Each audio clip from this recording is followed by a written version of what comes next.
Hi, this is Sue Jackson of the Book by Book blog, and I'm here with another Friday Reads. I am finishing up my Big Book Summer Challenge. This is the annual challenge I host every summer. Currently finishing up its 10th year, so I was very excited about that anniversary. And so I've chosen what I thought was my last big book of the summer, but it's going kind of quickly, so we'll see. And that book is Hearts in Atlantis by Stephen King. It's always fun to include a Stephen King book in my big book summer because his books are just so compelling, so engrossing, and this one's no different. So this is not his, well, I was going to say it's not his typical kind of book, but I really think there is no typical with Stephen King. He's written a lot of horror, certainly, over the years, but it's not all he writes by any stretch. And if you've read any of his short story collections, you know what his range is like. So this is a pretty unique book. It's not, strictly speaking, a novel, and it's not, strictly speaking, a collection of short stories. What it is a series of 5 interconnected sequential stories running from 1960 to 1999.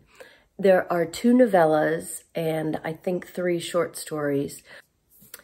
And I think the first 2 are the novellas because I'm already that far into it and I'm only in the second story.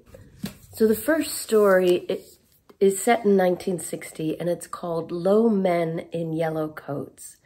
And that story is entirely from the perspective of an 11-year-old boy named Bobby. He lives in a small town in Connecticut.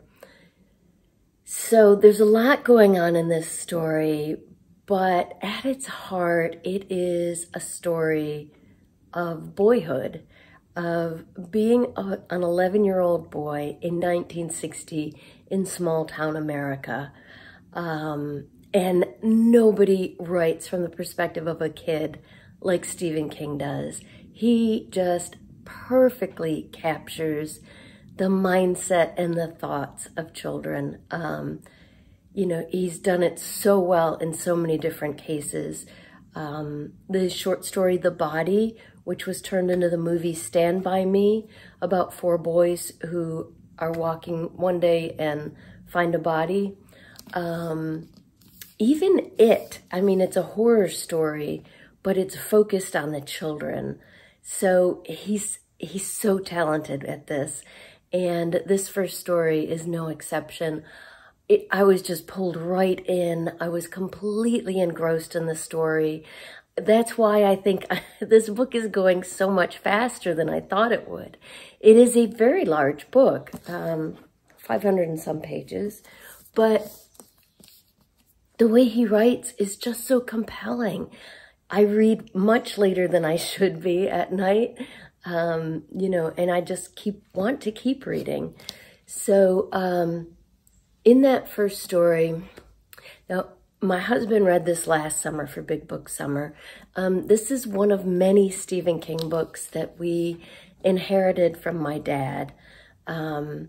We've got an entire bookcase in our room of all of my dad's Stephen King and Dean Koontz novels that my stepmom gave to us after my dad died 7 years ago. And reading was one of the things that I shared with my dad, a love of reading. I loved picking books out for him. I loved talking to him about what he was reading whenever we visited or talked on the phone. So this is really special to me and to my husband. My husband was real close with my dad too. They were golf buddies. So you can see on the inside, most of these books that we inherited from him, in his handwriting, he wrote the date that he read it. In this case, he wrote a date when he reread it, and my husband added his own notation below that. So that makes it extra special. So my husband read this last summer. Now there is a thread of supernatural, fantasy, horror in this first story, but it's a thread. Most of the story is focused on an 11-year-old boy experiencing a summer in 1960. And I remarked to my husband the other day, the horrors here aren't supernatural like you might expect from Stephen King, but there are some real life horrors here. So Bobby knows his mother's going through something really bad, but he doesn't know exactly what yet. There are bullies that are constantly bothering him and his friends, and that eventually escalates to a terrible occurrence. So there are these things going on, bad things, that provide tension and suspense. And that thread that I mentioned does sort of explode at one point into a big deal, and like a small burst of fantasy in the middle of this real life story. But for the most part, it is a coming of age story about 11-year-old Bobby in 1960 Connecticut, and absolutely loved it. And now I'm into the second story. Bobby's not a character in this story, but one of his friends that he grew up with is. And this one's set on a college campus at the University of Maine. It's 1966, a time of huge change and upheaval on college campuses. So you've got in the background the Vietnam War, students just beginning to become aware of what's going on in the world and politically and with the war. But the story itself, which is the title story, Hearts in Atlantis, is about this one dorm floor of boys that get totally obsessed with playing the card game Hearts, to the point that many, if not most of them, are in danger of failing out and losing their scholarships and having to go home because they become so obsessed with playing Hearts, and they're playing for money, so it's gambling. So you've got these two different things going on.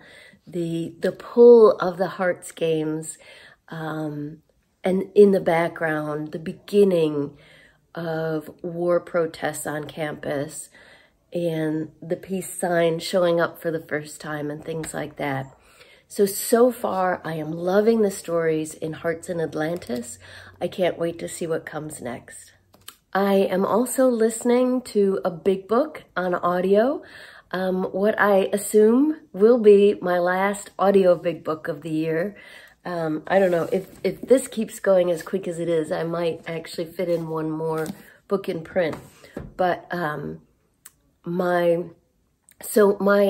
concept at the end of Big Book Summer is to read some crossover books. So Big Book Summer goes until the first Monday in September, which here in the US is Labor Day, and which this year I think is September 5th. September and October for me are always devoted to the RIP challenge, which is very simply about reading darker books, mystery, suspense, thrillers, horror, anything with a darker theme. I mean, it can be anything from a cozy mystery to full-on horror. Ghost stories, anything that fits that sort of fall, darker theme. And I love that time of year. First of all, fall is my favorite season, but I also love the RIP challenge. Our bookcase is loaded with mysteries and thrillers that I haven't read yet, because it's almost all my husband reads, and usually, you know, he'll tell me the book is really good and I should read it too. So this is a great catch-up time for me.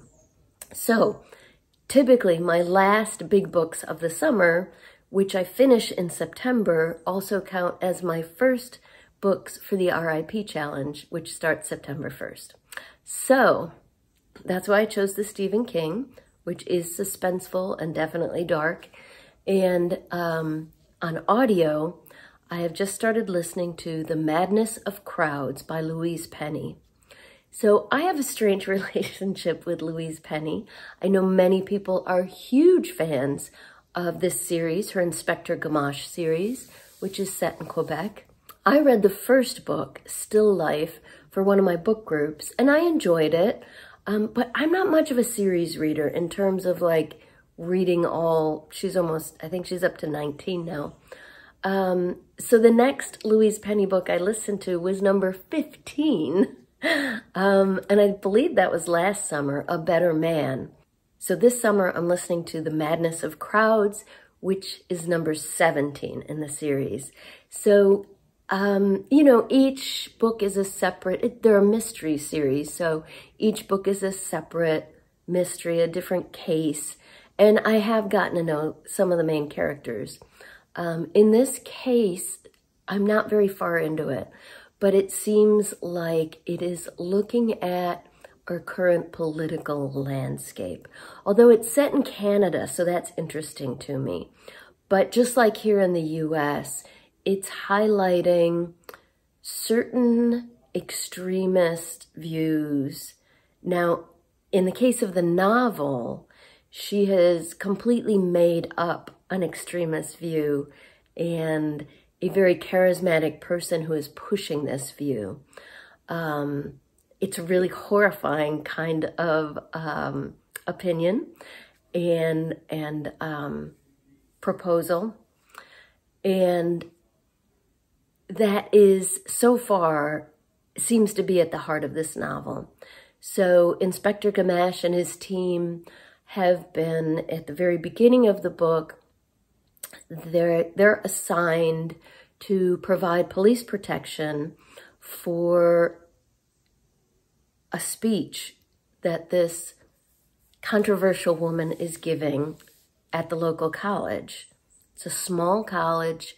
It's near Three Pines, where most of the Inspector Gamache books take place. But they're hosting this really controversial hotbed speaker. So he and his team are there to provide protection, to keep things peaceful. And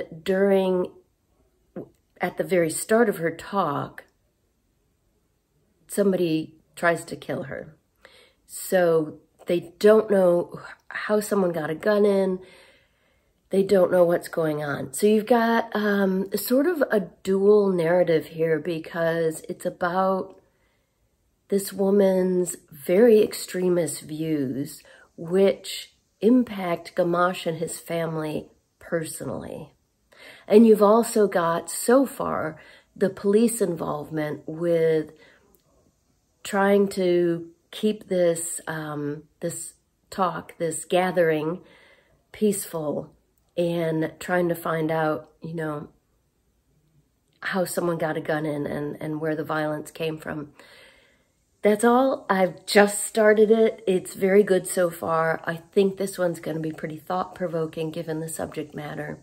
That's The Madness of Crowds by Louise Penny, book number 17 in her Inspector Gamache series. So that's what I'm reading this week. Wrapping up Big Book Summer.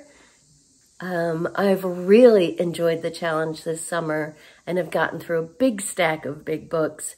Once we're into September, I'll wrap that up for you. But for now, I would love to hear what you're reading.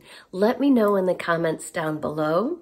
Tell me what you're reading this week, what you're enjoying, and if you have any challenges planned for fall.